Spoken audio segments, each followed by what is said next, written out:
Can you hear me now? Excellent. All right, so we'll just do our best and hope that technology cooperates. I'm going to disable my video during the presentation to see if maybe that helps Zoom behave on my end. So the substance, what I'm going to talk about is access to banking services in minority neighborhoods and the methods, and that's missing, and I apologize for that in the version I sent.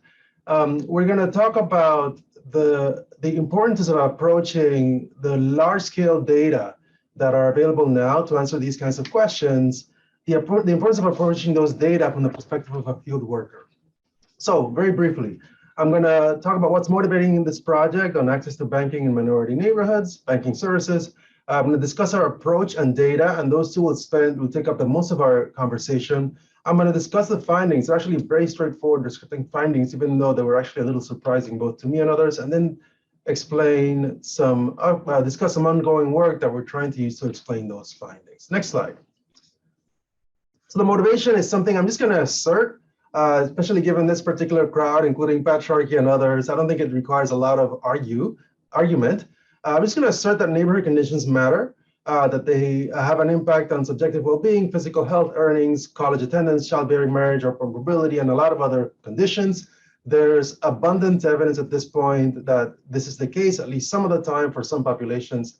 The question is really at this point, how, when, and under what circumstances for whom. And so my work is in that spirit. Part of what's interesting here to me is understanding what is it that living in a disadvantaged neighborhood makes life so difficult. Now, one set of answers has focused on the fact that there's limited access to resources, particularly fresh fruits and vegetables, good schools, good banking institutions, financial services, and so on. And in the literature, these are the terms food deserts, school deserts, and banking deserts have been used to describe these. And I'm going to talk about banking deserts and whether minority neighborhoods are in fact more likely to be such areas. Next slide. Thank you.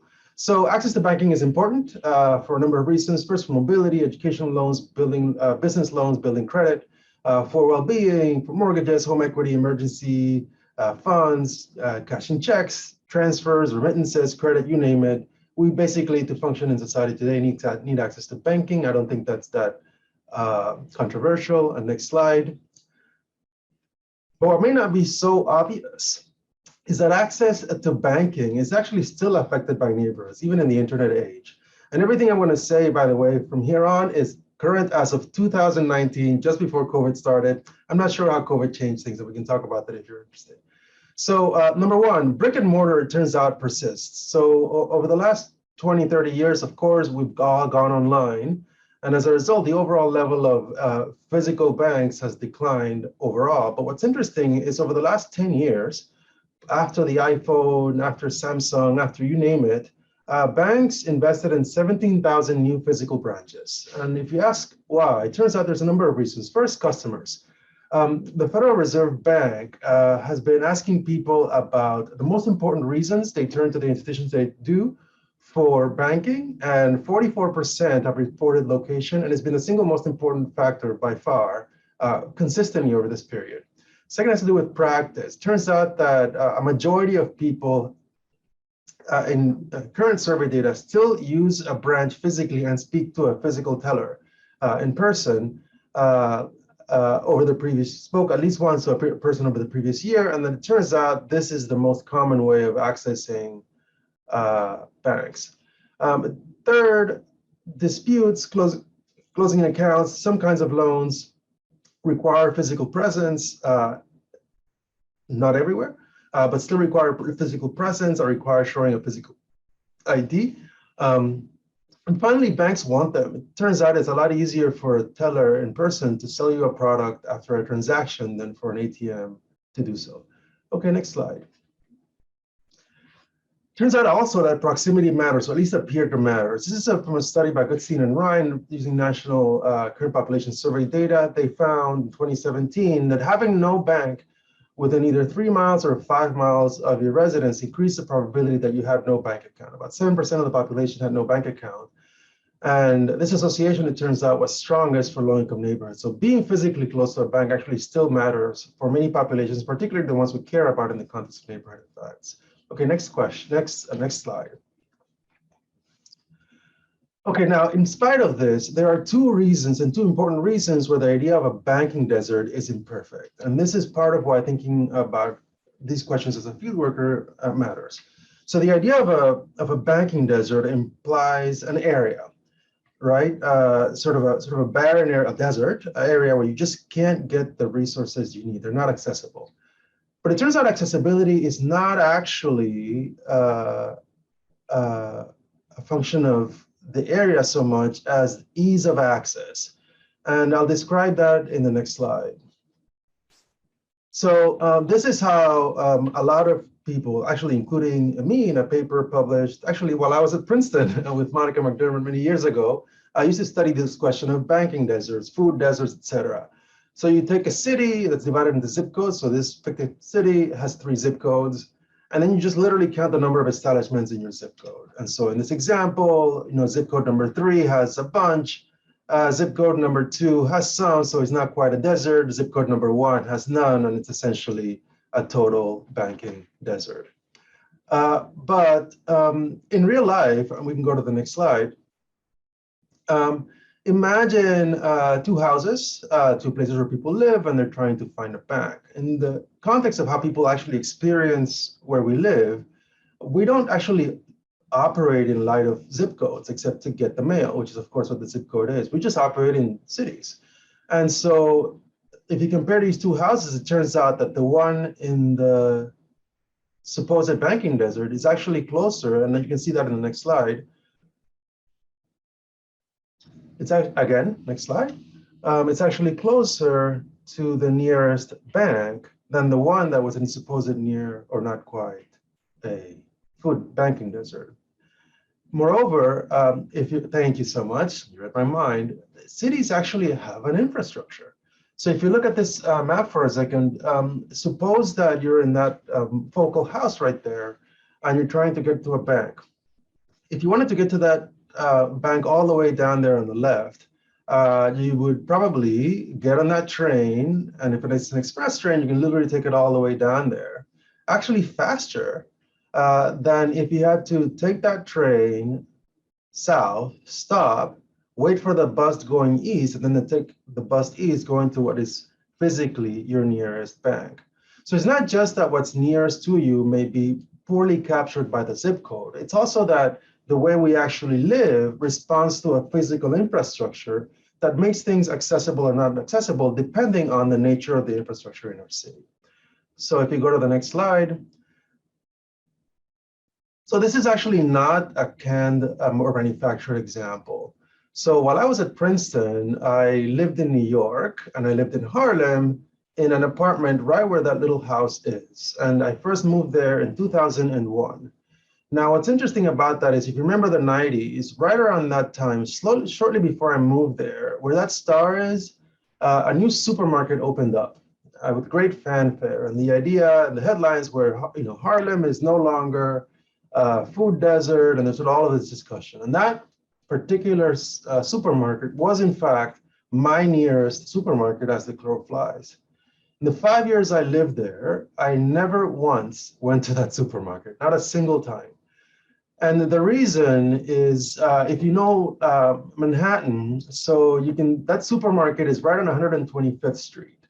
And my apartment was at 150th Street. And so in order to get to that supermarket, I'd had to take the train, get off at 125th, wait for the crosstown bus, and then take the bus across over to the east side in East Harlem where the supermarket was. It took an hour.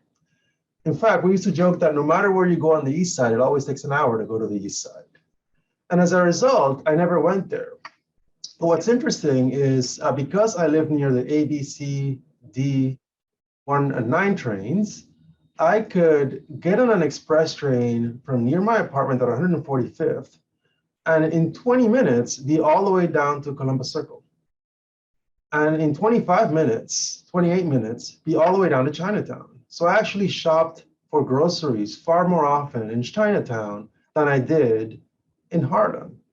because despite the fact that it was much farther away and many zip codes away, the infrastructure of the city actually meant that it was far more accessible. So next slide. Thank you. And so the first reason this idea of banking desert is it doesn't actually capture accessibility the way people experience it. So the way we ought to think about it, in my belief, is from the perspective of how difficult it is to live there is partly a function of how hard is it to get to things as opposed to what's in that place. Okay, next slide. The second reason this idea is imperfect is that the idea of a desert implies barrenness. Like there's nothing there. In the Sahara, there's nothing, there's sand. But difficulty in accessing services is not really a function of the absence of services. It's actually the fact that the things you don't want may be more accessible than the things that you actually want. So in the next slide, I'll explain this. In the context of financial services, this is a function of check cashing stores, payday lenders. I mean, there's different terms in different parts of the cities, and they do slightly different things. But the term alternative financial institutions captures kind of what we're interested in more broadly. These are entities where you can get a lot of the financial services that you're interested in, particularly for many low-income populations, also for many immigrant populations, but often under less desirable terms. Next slide. So in this paper, AFI is going to refer just to check cashers and payday lenders. And a typical aspect of these is that they're actually typically very high fees. So for example, you could pay 10% to cash a $1,000 personal check. To get a loan, a typical rate for a short-term loan is 17.5% due back along with the principal in 2 weeks. So just to put some numbers, so a $400 loan payable in 2 weeks, it costs you $470, so you pay $470 in 2 weeks. And they're called payday lenders because the way you get the loan is you often don't have to go to a credit check. You show your pay stub or your Social Security stub or whatever it is, and you're offered the loan in that basis. These loans are often called predatory because those fees, so for example, in the example I gave, annualized, it turns out to about a 450% APR, which is actually quite high. Often there's strict terms, so if you're even 1 day late, you get an enormous fee, and it's very common for people to roll over into a new 2-week term and end up getting caught in cycles of debt. A couple of studies found that, for example, about 40% of payday loan borrowers face an annual interest burden of about $500, about 10% over $1,000, just the interest. And it turns out most borrowers, because of their income range, tend to be quite sensitive to this. Okay, next slide. It turns out also, one slide before that, just a small point. It turns out that proximity also appears to matter in a concrete way for use of AFI. So Friedline and Keppel found in 2016 that the number of AFIs per 1,000 persons in your zip code was associated with how frequently you use them.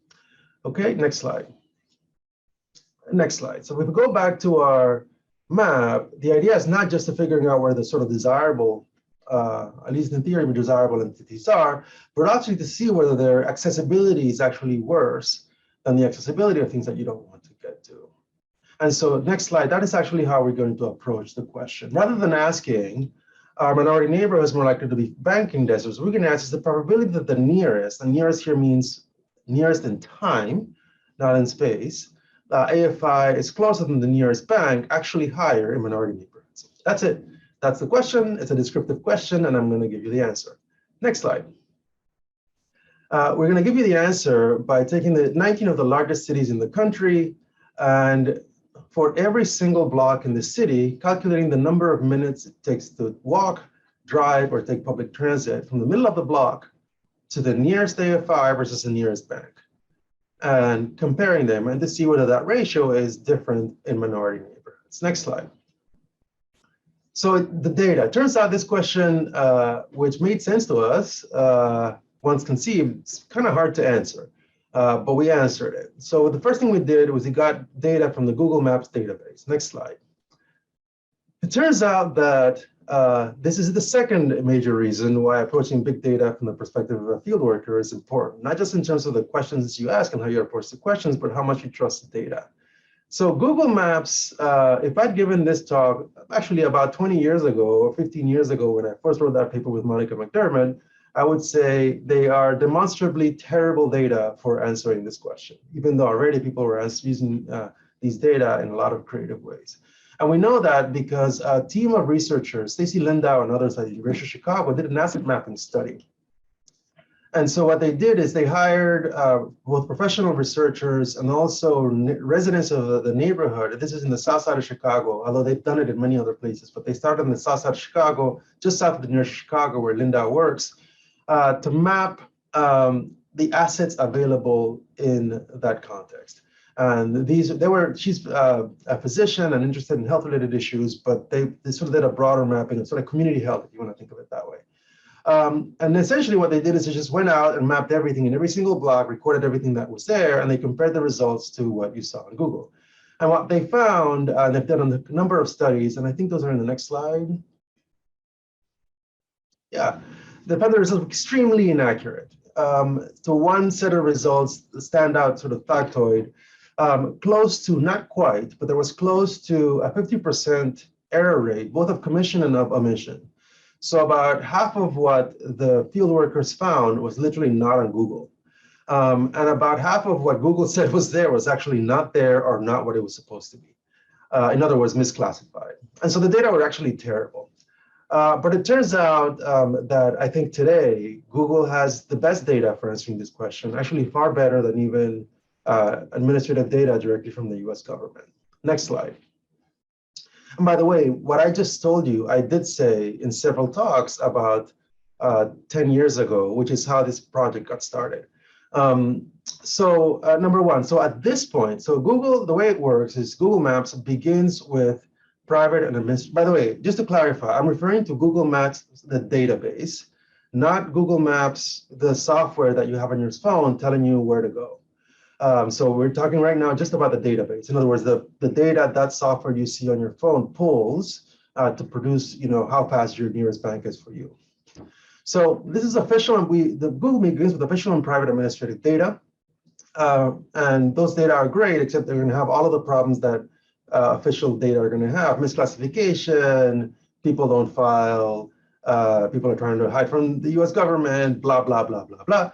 And so what it does is then it takes its Google Street View data and improves on that first data set. And so Google Street View, and you can see here the little cars, most of you I'm sure know, Google takes photos in all directions from this car of all major streets in all major cities and suburbs. And at this point, even rural parts of the country are covered. And what's powerful about this is that they've been doing this for so many years that they have multiple data points for every single location. So you can go onto Google Maps and find your house and go back and see your trees growing if you've been there for 10 years or 15 years at this point. And so there's a whole bunch of algorithms at this point that Google has refined to increasingly correctly classify places based on the signage that you see in the place. And so if somebody says, I'm going to start the Barbara Brown Quarterly Bank, Google's going to know that that's not a barbecue joint, that it's the bank. Whereas, 10 years ago, 15 years ago, it would have gotten that wrong. And part of what it does, how it does it is because they've got so much data from so many places that their algorithms are just really, really good at this point. The third thing that Google does, it doesn't actually just rely on the algorithms. They've essentially amassed a kind of army of volunteers to improve their data. So they've crowdsourced a lot of this. Part of this is through the local guides program, and you can see this in the next slide. Where essentially you get points for reviewing an establishment, for taking a photo of it and uploading it, for classifying it, for noting errors in Google's algorithm, for putting a video, for answering questions about it. Essentially, hundreds of thousands of people across the country on a regular basis improve Google's data. And you do that, you get status points, you get also early access to certain Google photographs and so on, depending on how much you contribute. And finally, if you own a business, you also, through Google My Business, can tell Google, hey, your system is classifying me. I'm actually doing better, or I'm not a check casher, I'm a payday lender, or whatever it is. continuously. And then you upload that, and then other people who have been there can correct or assess or improve on what you reported. So between the official data that everybody already has and the enormous Google Street View database that Google only has, and the huge crowdsourcing, the Google Maps data are actually far better data than than any other data I can think of on a similar question. Okay, next slide. The next thing we did is we needed, of course, the street infrastructure, the streets, the directions of the streets, speed limits, etc. And we got that, again, open source from OpenStreetMaps. We got the public train schedules for the calculating the time of travel for public transit, including station locations, schedules, etc., from the general transit feed specification for each of the metro areas. At the time we did the study, Memphis wasn't available. It might be now. So all of the results that I'm going to show you are for all 19 cities, except for the public transit results, which are for only 18 cities. Okay, next slide.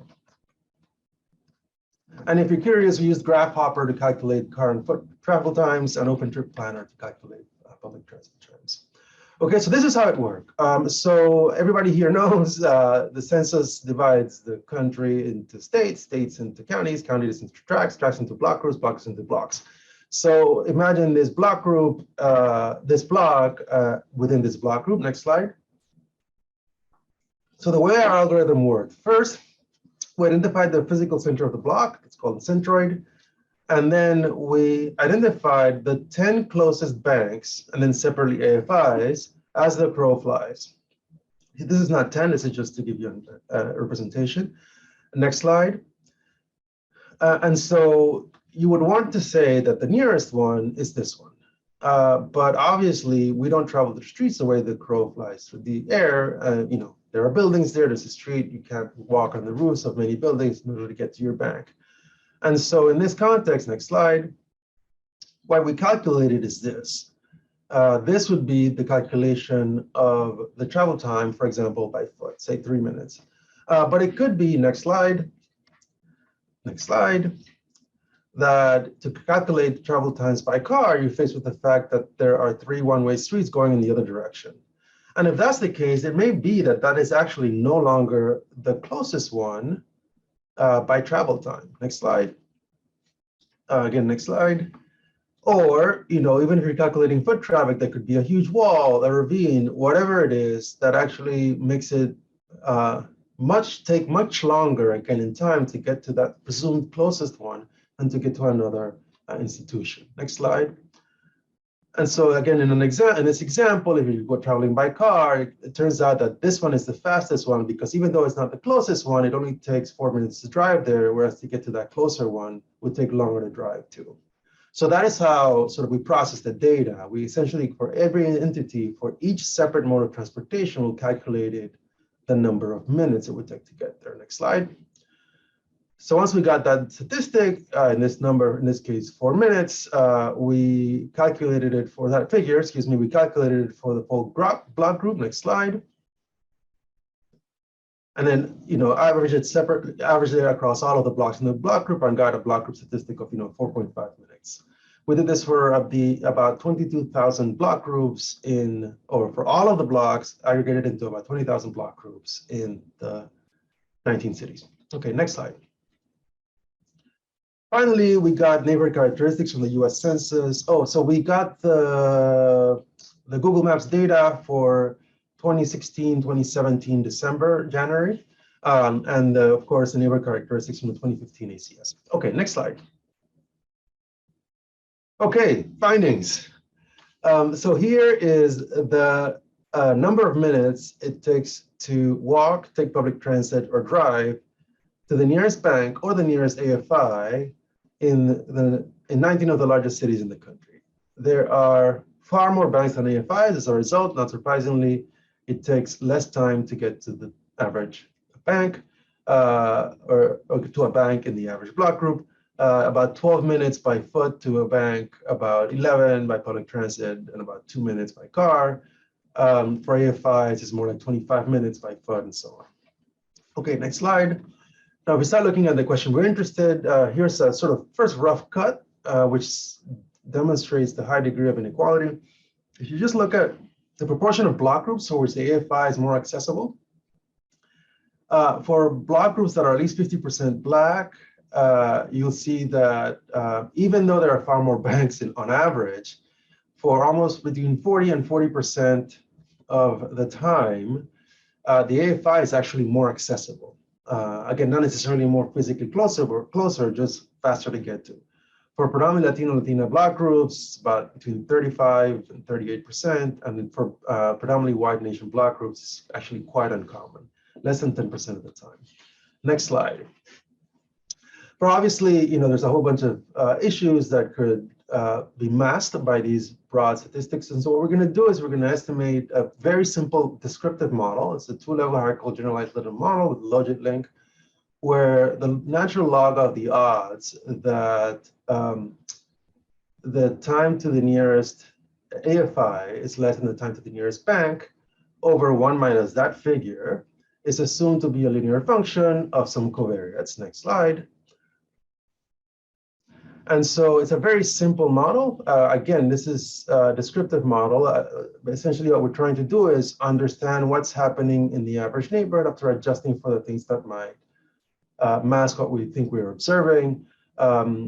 The only sort of thing to note is that we assume that in each city, there's essentially a different expectation, in part because, to use the classic example, for example, things are going to take longer to get to in LA than in New York by foot, because LA is a sprawling city.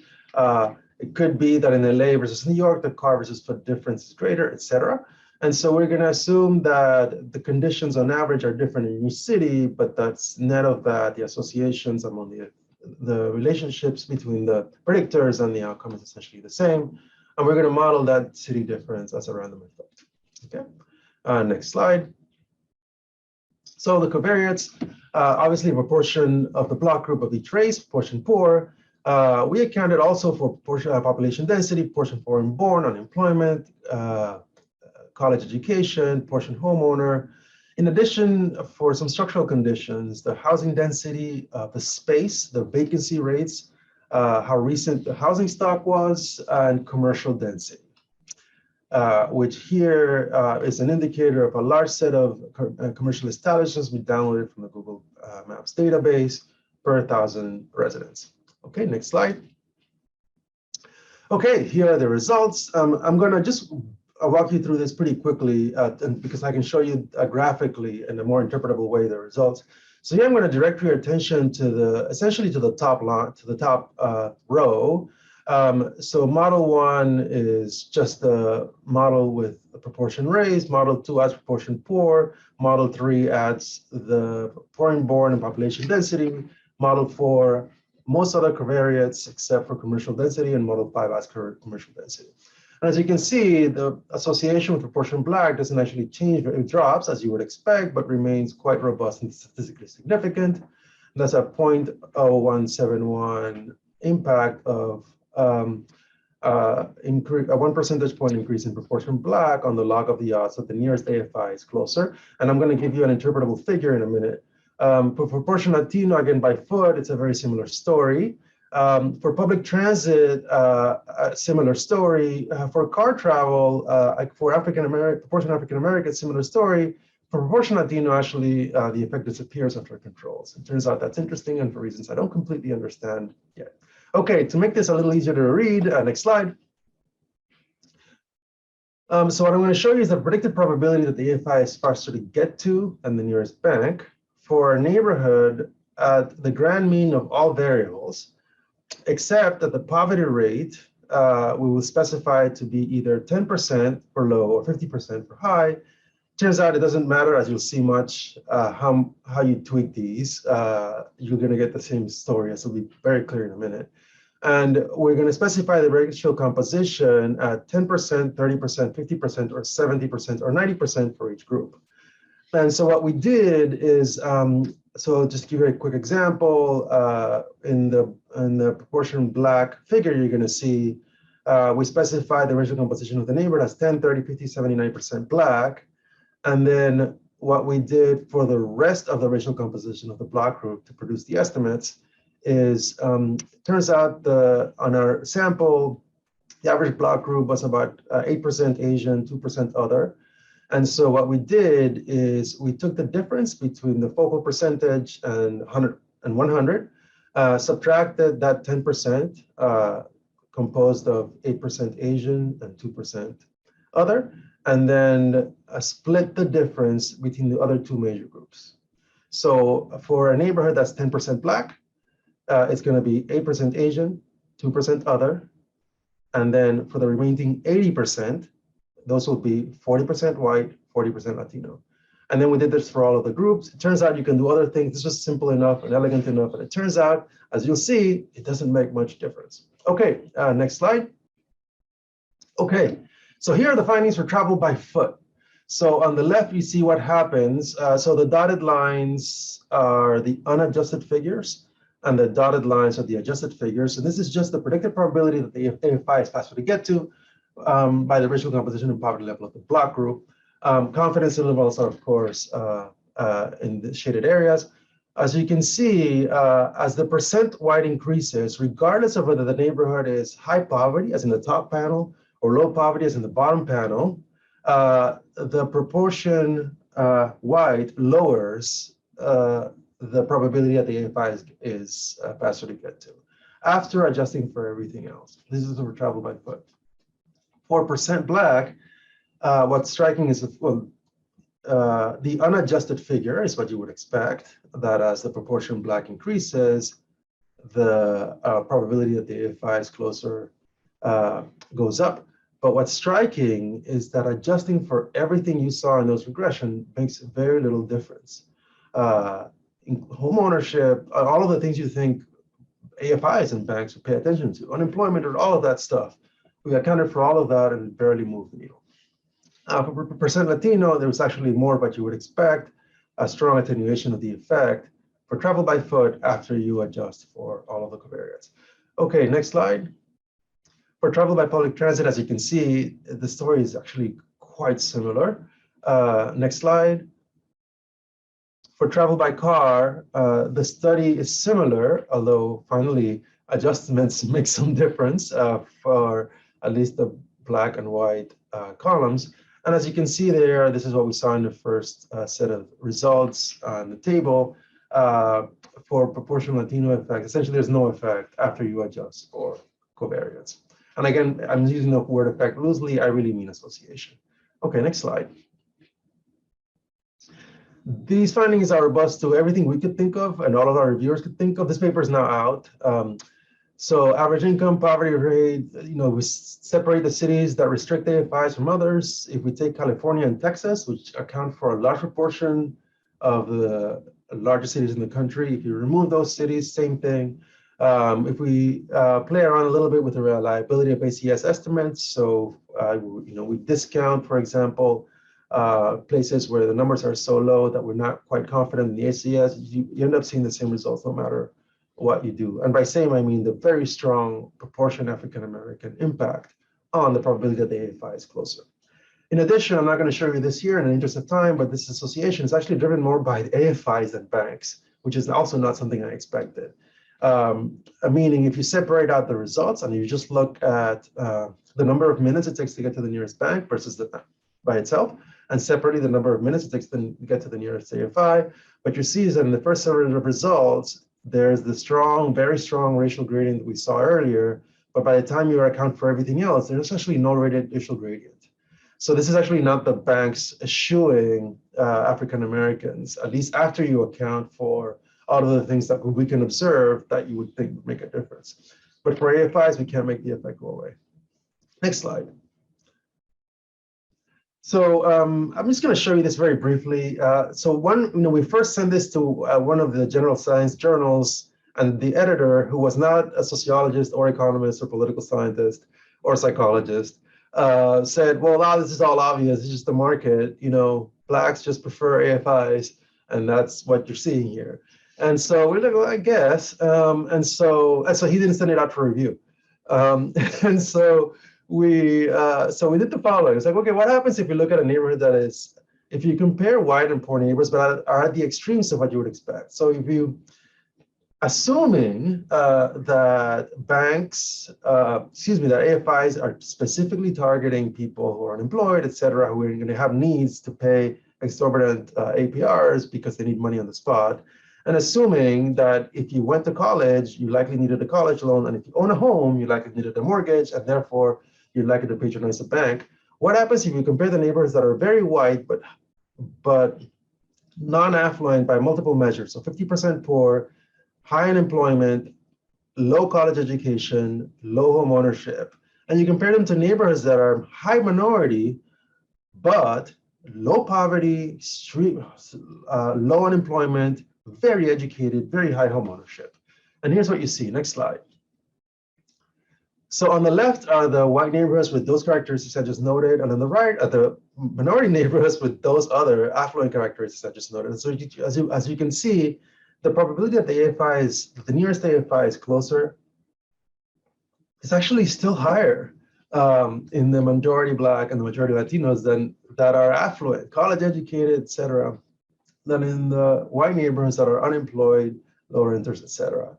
So either a whole bunch of AFI owners are losing a lot of money by not targeting whites, or who knows what's going on. Although we have some ideas now. Obviously, as you can tell there, two things. By the time you get to car travel, that's no longer the case for Latino. Moreover, those confidence intervals are quite high. And so I'm not, going to make a lot of this. Obviously, there are a lot fewer entities at those ends of the cells, particularly on the highly affluent, employed, college educated, et cetera, African American, Latino, and Black groups. But the broad story with all of the caveats, I think, is still quite telling. Next slide. That's interesting. If you're interested, next slide. Both of these are what you would expect. Next slide. So to sum up, and I'm going to stop it here, AFIs are more accessible as portion minority increases. In my judgment, it's unlikely to be due just to preferences, although we have new data on preferences that I can share if you're interested. And of course, there's a high need for a lot more work on this. Thank you very much. Next slide. I want to make sure that I also note my collaborators, Armin Akavan, who wrote a lot of those scripts. Ryan, he's a civil engineer. He's a city planner. Ryan Wang, a civil engineer, and Mo Torres, a graduate student in sociology. Thank you very much.